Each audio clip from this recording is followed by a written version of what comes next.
দেখানোর জন্য কোরবানি করছেন, এই ধরনের কোরবানি করলে আল্লাহর দরবারে কবুল হবে না।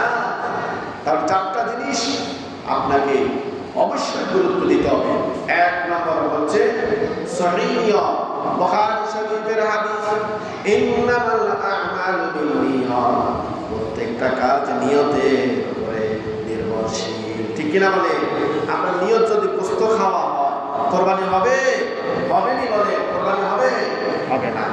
প্রিয় হাজিরিন, এই জন্য আল্লাহ রাব্বুল আলামিন বলতেছেন, লা ইয়ানালুল্লাহু লুহুমুহা ওয়ালা দিমাউহা ওয়ালাকিন ইয়ানালুহুত তাকওয়া মিনকুম।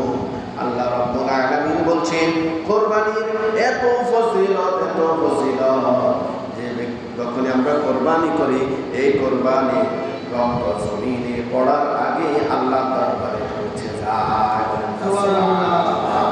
আমরা যখন ছুরি চালাই, রক্ত জমিনে পড়ার আগে কোথায় চলে যায়?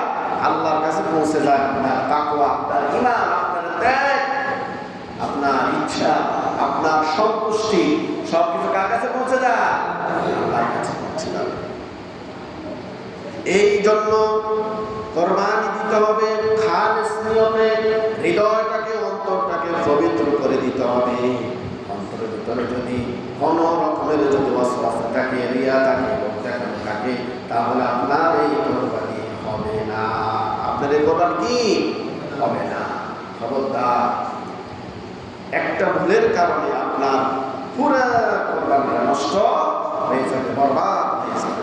এজন্য এটা এমন একটি ইবাদত, এটা এমন একটি ইবাদত, এটার ভিতরে কোনো কি থাকতে পারবে? কোনো খুঁত থাকতে পারবে না। একমাত্র আল্লাহ সন্তুষ্টির জন্য করতে হবে, পিওর ভাবে, ইখলাসের সাথে, সহিহ নিয়তে আপনাকে কোরবানি করতে হবে। ঠিক কিনা বলে?